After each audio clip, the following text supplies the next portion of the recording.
My Lord and my God, I firmly believe that you are here, that you see me, that you hear me. I adore you with profound reverence. I ask your pardon for my sins and the grace to make this time of prayer fruitful. My Immaculate Mother, Saint Joseph, my Father and Lord, my guardian angel, intercede for me. Today is the 13th Sunday of Ordinary Time, and in the Gospel of today's Mass, Jesus says, "Whoever loves father or mother more than me is not worthy of me, and whoever loves son or daughter more than me is not worthy of me. And whoever does not take up his cross and follow after me is not worthy of me. Whoever finds his life will lose it, and whoever loses his life for my sake will find it." Jesus, sometimes these words might confuse us a little bit, but they're not. We know they're not meant to be confusing. You're not telling us to hate our parents or our family or our children. No, you're simply stating that you are first. He does not want us to hate our family at all. In fact, God gave us the 10 Commandments. The 4th commandment is to honor your father and mother. And Jesus is not contradicting himself here. He's simply saying that he is first. And in fact, when you and I love Jesus first, we will love our parents and our siblings and our children much better. We will love them in the right way. And putting Jesus first means accepting his will, which is the example, Jesus, that you gave us all the way to the cross.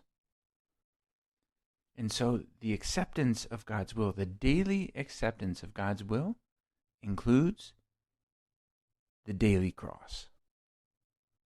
Whoever does not take up his cross and follow me is not worthy of me.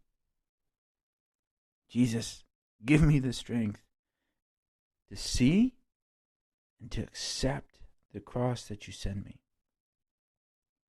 I also know, Jesus, that accepting your will is being grateful for the so many good things that you give me.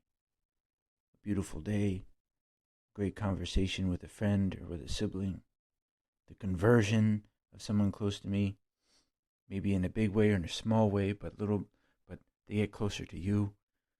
A good meal that I've had. Well, Jesus, all these things I've actually had today, to be honest, and I thank you for them.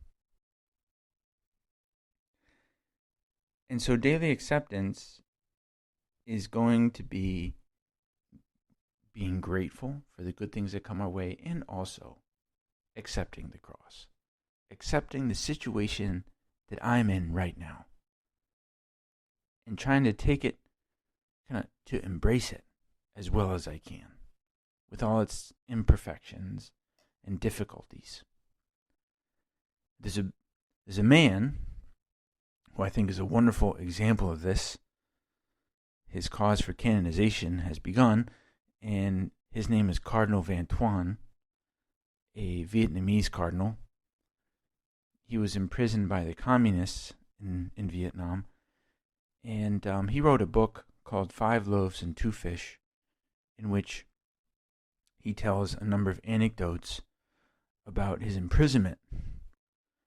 And many of those years of imprisonment were in solitary confinement, in fact. And he was arrested by the communists because he was very vocal against the evils that they were doing. And he was also extremely active, very effective in the 8 years that he'd been bishop before he's arrested. In fact, he says in his book, in 8 years, the number of seminarians increased from 42 to 147, and that of minor seminarians from 200 to 500 in 4 seminaries, high school seminaries. Ongoing formation for the priests of the diocese of the Metropolitan Church of Hue The development and intensification of the formation of new youth movements, lay people, pastoral councils. It goes on and on. So many things that he did. And when he's arrested, he's eventually taken to a prison that's 1,000 miles away from his home. And there, in solitary confinement, he has a lot of time to think. And he starts to feel sorry for himself. He starts to think of all the things that he had done, all the good things that he had done in those 8 years, and all the things that he could be doing if he hadn't been imprisoned. And he kind of starts to blame God and question, why is he there? What's the use of him being there? And so one night, he says, he was feeling particularly sorry for himself. He heard a voice. And the voice said, "Why do you torment yourself like this? You have to distinguish between God and the works of God. Everything you have done and wish to continue doing, pastoral visits, formation of seminarians, formation of religious lay people, youth, the building of schools, the building of missions for the evangelization of non-Christians, all this is an excellent work. They are works of God, but they are not God. If God wants you to abandon all these works, putting them in His hands, do it right away and trust Him. God will do infinitely better than you. He will entrust His works to others who are much more capable than you. Remember, you have chosen only God, not His works." What an interesting and important distinction. We can think of all these good things that we should be doing, or that we think we should be doing, or that we could do. We always have to come back to, Lord, what do you want of me? And what do you want of me today? How can I accept the current situation with all its imperfections and difficulties? Right? Today. Whatever happened today. Yeah, the many good things, but also the rain, or being late because of traffic, or mistakes from someone else that made my life more difficult, or the defects of somebody else that made my life more complicated or unpleasant or whatever. All these things, Jesus, I accept them. I accept them. And I know you're going to bring good out of them. Of me trying to be charitable with others, of trying to be understanding, offering up the difficulties that I don't really understand necessarily, but Lord, I offer them up to you. Jesus, help me. Help me choose you. Not the works that I'm sure would be pleasing to you, but that I think I could be doing, or that should have happened, or Lord, help me choose you. Help me accept the circumstances that I'm in as they are.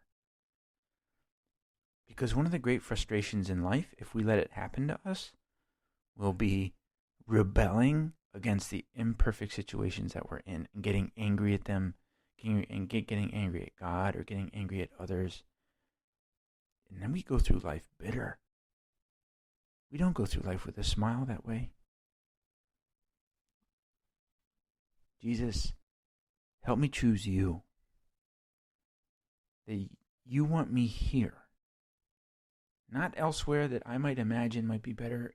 It doesn't mean that we don't change situations when it's necessary and when it's God's will, of course. But God wants me right where I am right now. And how can I embrace that as a Christian, as a child of God? Trusting in His help, trusting in His providence.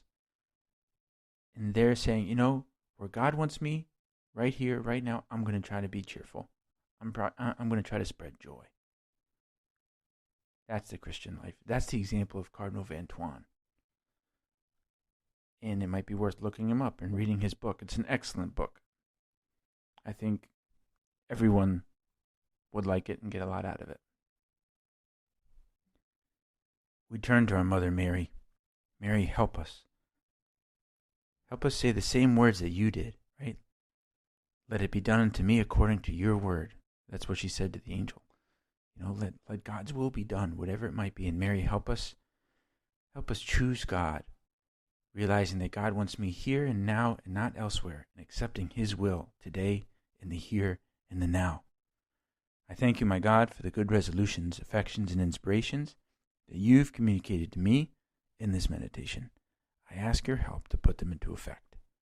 My Immaculate Mother, Saint Joseph, my Father and Lord, my guardian angel, intercede for me.